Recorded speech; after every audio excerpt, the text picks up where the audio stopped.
All right, we are here to talk about a new question. And that question is why be moral at all? Why should we, why should you, why should anyone worry about being a good person, doing the right thing, being virtuous, or any of that stuff? What reason is there to do that? Or should we just not care about it at all? That's the question we're considering now, this week. It is a new question. Let's try to situate it with regard to our old questions. So, if you understand this reference, this is to the movie No Country for Old Men. It's probably my favorite movie ever. Just objectively the best movie ever. So I like to like the best things, and it just so happens that this is the objectively best movie ever, and that's why it's my favorite. So we'll talk about that reference later, because the villain in this movie, Anton Chigurh, is a great example of what we're going to call, or he's a somewhat compelling example of what we're going to call an amoralist, someone who doesn't seem to be bothered by morality at all, just doesn't care about it. So let's situate stuff. So far we've had two questions, and that's very important for asking and understanding this question of why be moral, right? Because sometimes we ought to do things that are bad for us, that make us not live a good life, right? In fact, most of our, and we'll talk about this later this week when we talk about Susan Wolf, most of our paragons of virtue, people who we would call, the most dutiful people, the best people, people living the most moral, ethical lives, suffer for it. Think about the stereotypical examples. Think about Mother Teresa. Think about Gandhi. These are people who have all suffered for their goodness. So in living out the right answers to the second question, they have not lived good lives according to the first question. So you can be a good person, morally speaking, and not live a good life. In fact, most of the time, at least stereotypically, being a good person means not living a good life in terms of everything being good for you. And a lot of times this opposite holds, is that if you're going to be living the best life in terms of whatever your theory of well-being is, happiness, desire, satisfaction, you probably will not be doing your duty, doing what you're morally obligated to do, being morally good, right? Because so many of our duties require self-sacrifice, require putting ourselves not at the top of the totem pole, so to speak. So our question for this week is, what happens when inevitably these two things come apart? When what's morally required of us requires us to sacrifice our well-being, requires us to live a not optimally good life, maybe even possibly a bad life. And the question there is, when that happens, what reason do we have left to be moral? That's a way of fleshing out this question, why be moral? Okay, so that's the question. That's what we're kind of getting at. Now, your reading for this week was a selection from a Platonic dialogue and a more contemporary article. Let's talk about that first thing. Let me just talk through the story of the Ring of Gyges. The story of the Ring of Gyges is there's this shepherd out, in Greece somewhere. I can't even say plains because I'm not even sure of the topography of Greece. But he's out there, shepherding the sheep. And he's following one, and he finds this cave. There's a tomb in there, and he finds a ring, and he discovers that the ring can make him invisible. A lot of people think this was like part of the motivation or part of the inspiration for Lord of the Rings, or for the basic premise of that, or the ring, that is, being able to make you invisible. I mean, The Hobbit was written first, and There it's almost as if, I'm not a Tolkien scholar, but it's almost as if Tolkien hadn't thought out the power of the ring. The ring just could make you go invisible, right? Because Bilbo wears the ring in The Hobbit without any, Dark Lord tracking him down. Anyway, so the ring of Gyges can make you go invisible. Now, the purpose of the narrator or of the speaker in this dialogue telling the story is to ask this question: what's going to happen when Gyges puts on the ring? Well, in the story, he tells the story. He says, well, the shepherd, he puts on the ring, and what does he do? What do you expect him to do? Well, he does all the things that he's not supposed to do, that he would have gotten caught for doing before. He goes and he sleeps with the king's wife. He kills the king. He takes power. He becomes rich, blah, blah, blah. He can do all of this because he can become invisible at will. And the purpose of the story, according to the person telling the story in this dialogue, is we're all just like that shepherd.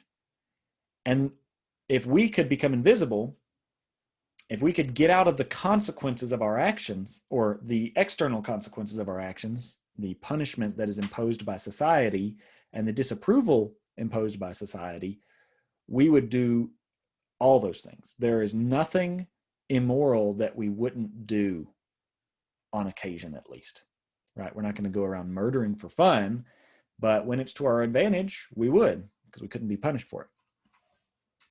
So this is Glaucon's point with the ring of Gyges. He says, for all men believe in their hearts that injustice is far more profitable to the individual than justice, and he who argues as I have been supposing will say that they are right.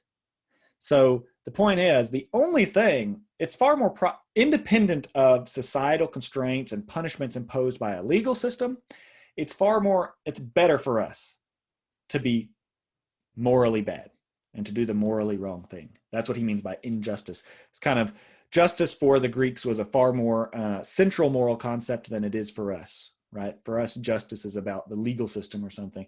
But when he talks about injustice, he means basically what we would mean by saying being immoral. So Glaucon is assuming or claiming that avoiding punishment is the only reason we have to be moral. There's nothing in it for us naturally speaking. It has to be the motive and the reason to be a good person has to be imposed on us from the outside. It's an unnatural reason to be moral, and it's contingent. And what I mean by that is there are lots of places where we fail to have that motivation. It is not essential to morality. So let me explain that. There is nothing in the nature of morality that gives us a reason to be moral, or a self-interested reason at least. If it's true, if Glaucon is right, that the only reason we have to be moral is to avoid punishment, and you could add to that avoiding social disapproval, then that seems like a very contingent reason. You could often fail to have that reason, and it could be a lot easier to lack that reason than finding a ring that makes you invisible. The point of that story is not that this ever happens, but just that when we can gain invisibility, so to speak, we will be immoral. So there are ways to gain invisibility without finding a ring that makes you invisible. And Glaucon doesn't say this, but I think we're to take this from it. There are often times when we can be pretty sure enough that we're not going to be seen, that our immorality is not going to be noticed. And I think there's a case to be made that in those situations, we're far less motivated to be moral, right? They say, this kind of trite saying that integrity is doing what you ought to do when no one's looking. Well, most people don't have that, right? When no one's looking, they tend to do what they shouldn't, or what they think they shouldn't, much more often. So Glaucon does have a point here. Now, this is a kind of cynical view of morality, and I think what the cynicism consists in is this: there's nothing essential about morality that gives us a reason to be moral. It's just an accident when we have a reason to be moral, right? There can be lots of cases, as I was just talking about, where we lack that external motivation to be moral. And if Glaucon is right, then in that case, we have no reason to be moral. Whereas you might be looking for an answer to this question, why be moral, that is maybe a deeper answer that doesn't rely on there being a government that can impose punishments, doesn't rely on there being people around to see you and disapprove of you and pressure you to do something that you ought to do, where your reason to be moral is a deeper part of reality, so to speak. You can't get away from that reason to be moral as easily as you can get away from social disapproval or even legal repercussions. So Glaucon is giving a cynical view, a cynical answer to the question, why be moral? We might wonder, is there anything more to it? Is there anything more to our reason to be moral? I found myself, when first considering this question, really wanting a deeper answer to that question, right? And if this isn't hitting home to you, think about if you happen to grow up in a religious tradition.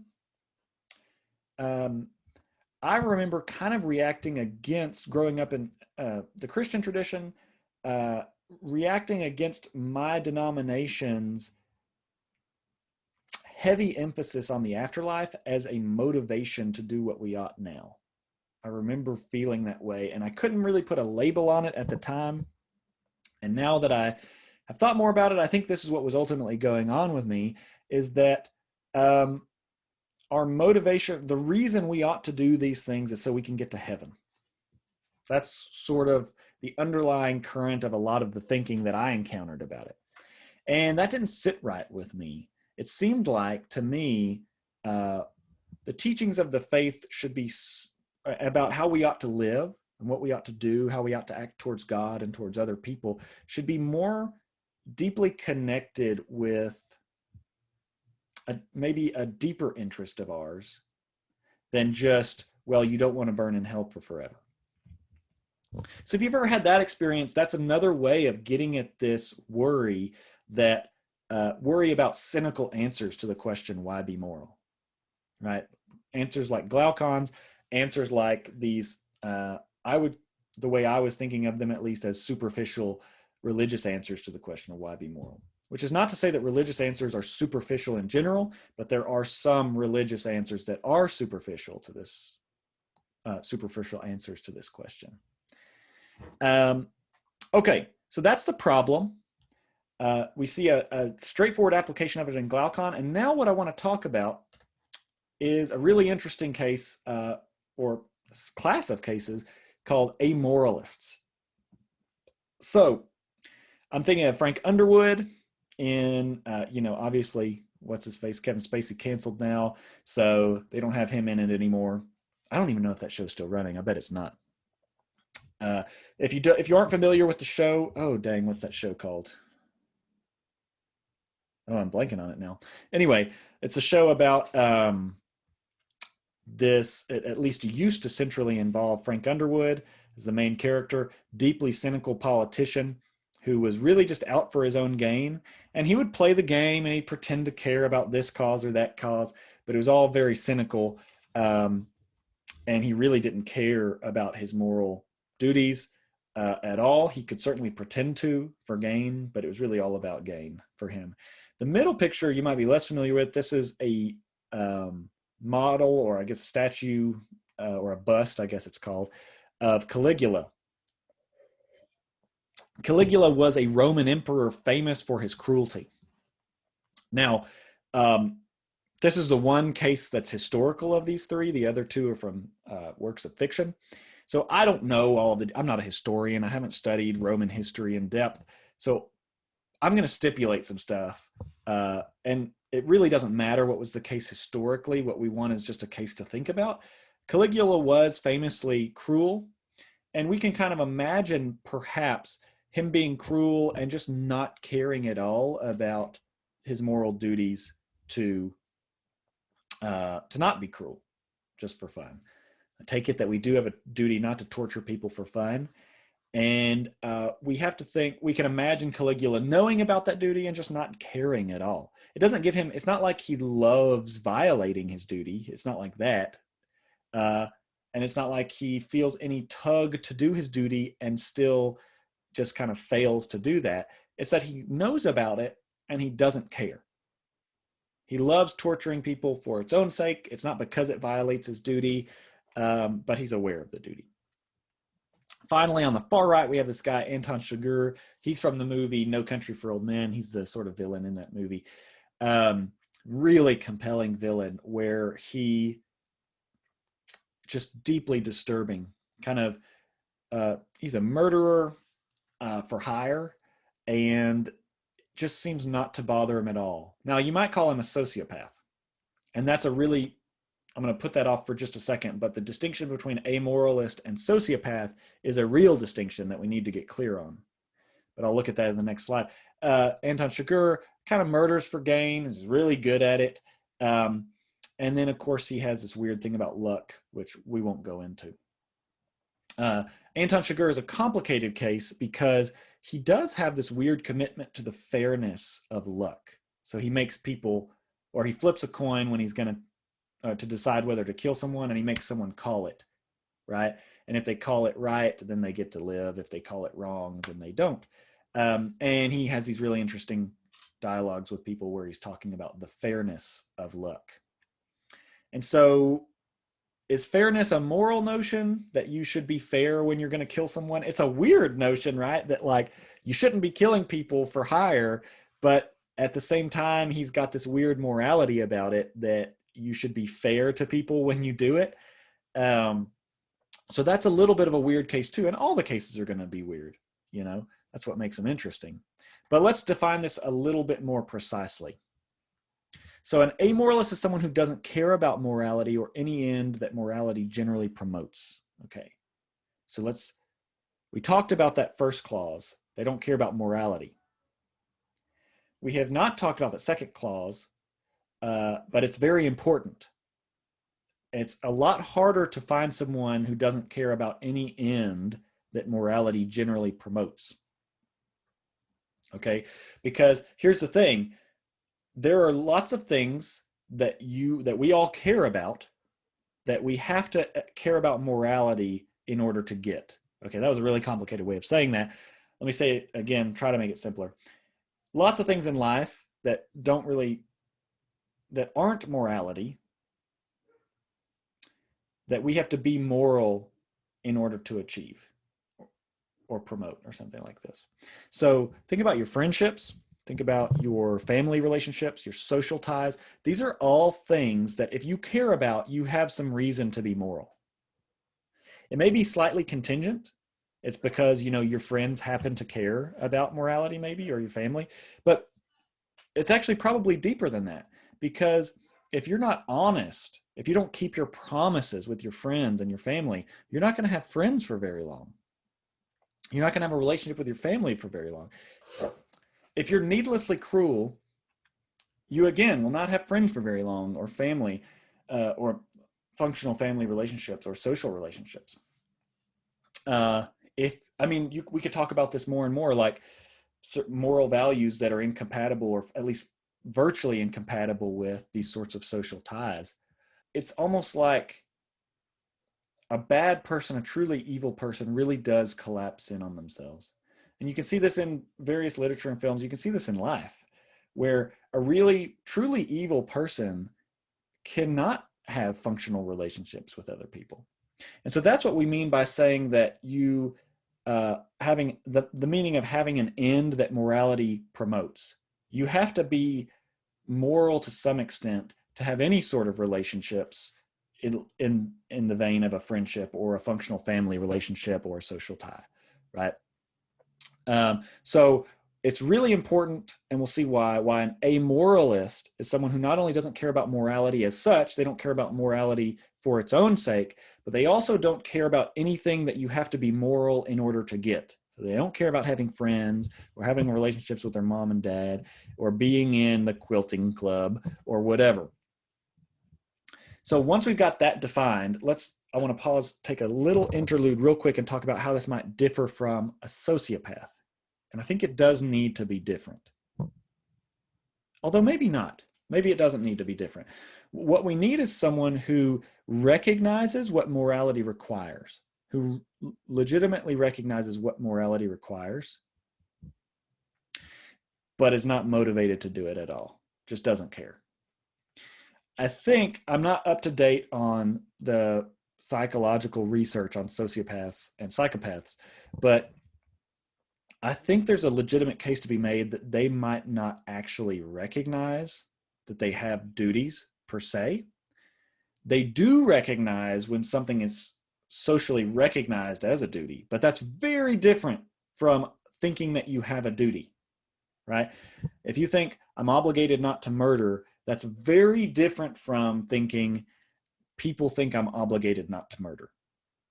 Because the first thing is incompatible with denying you have an obligation to murder.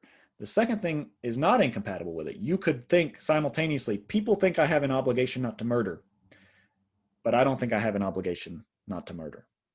Okay, so if it does turn out that sociopaths don't really truly hold moral judgments, they just recognize when society has moral judgments, that's going to be incompatible with the amoralist. We need someone who actually recognizes that they have a moral duty, just doesn't care at all, though, right? So hopefully either Caligula or Frank Underwood or Anton Chigurh says, oh yeah, I'm aware that morality requires that I not kill people, and I just don't care. So why is the amoralist important now that we've spent all this time building it up? Well, it's important for figuring out what reason we have to be moral. Because the amoralist, we need to ask, here's the question we're all this is building up to. Why should the amoralist be moral? Why should they do as duty requires? Why should they be virtuous, right? Why should they be a good person? Why should Anton Chigurh refrain from killing? Why should Caligula why shouldn't he torture for fun? And why shouldn't Frank Underwood manipulate for personal gain? Now, why is that an important question? Well, let's talk about that. It's not just a question about crazy amoralists. These people may or may not actually exist. Like I said, Caligula may or may not have actually fit the qualifications for an amoralist. But here's why it's important. Often, I think you and I, even though we're not amoralists in this sense, and hopefully none of us are sociopaths, but I think there are often particular cases where we find ourselves not caring about some moral rule or anything that would be promoted by following it. For example, I sometimes have a hard time. Well, let me tell you a story about my past, so it doesn't. I can at least imply that I've changed since then. I remember in college, really wanting to steal a book from the library. This is also a story that shows how much of a nerd I am, even when I do bad things. But I wanted to steal a book from the college library. And part of the reason was it was a weird book. It had been in that library for 40 years or something. No one had ever checked it out. I could see in the back of it, all of the history. No one had checked it out. And overall, I had all this reason kind of to know that I was probably the only person that cared about it. And I thought I figured out how they detected it when it moved through the sensors. It's this, thing they put down, like a metal strip that they put back down behind the binding, or between the binding and that thing that covers the back. I'm talking about a hardback book, that is. And I was like, I can just pop this out, check for any that they've put in between the pages, because they sometimes do that too. And then I can just walk out with it in my backpack. Now, I found myself then realizing that it was probably wrong to do, right? That's stealing. Even though it's stealing from a big institution, it's stealing. And I realized that I had a duty not to do it. And I also couldn't find any motivation in myself not to do it. I just didn't care. I was like, I want this book, right? Now, I don't think I was a bad person in general, but I, in that instance, found myself not caring about a moral rule that I recognized. Now, okay, spoiler alert, I didn't end up stealing the book. I think I eventually got guilted by myself out of it. Maybe that's a boring end of the story. I'll retell it the next time I teach this class, and it'll end with me getting tackled by the cops outside the library or something. But anyway, so that was a case where it seemed like I lacked all reason to do what was moral. It at least seemed that way. I'm not saying I lacked all reason, but it seemed like I did. I didn't have any motivation. I knew I wasn't going to get punished because I had figured out how they detected it. They weren't going to search my backpack if it didn't set off any alarms. I could get away with it. And I wasn't motivated in itself, in my, like, you know, by its own, by the merits of the case itself, not to do it. I'm sure y'all have been in that situation too, where you realized you probably had a moral duty to do or not do something that you shouldn't care. So the question about amoralists is also a question about us. If we can answer why even someone who never cares about morality has a reason to be moral, then we can answer why we even have reason to be moral in those weird cases when we lack motivation to do it, or we lack external incentive, and we lack internal motivation to do the right thing. Okay, so that's where we're going to end this video for now, and we'll pick it up on the next one.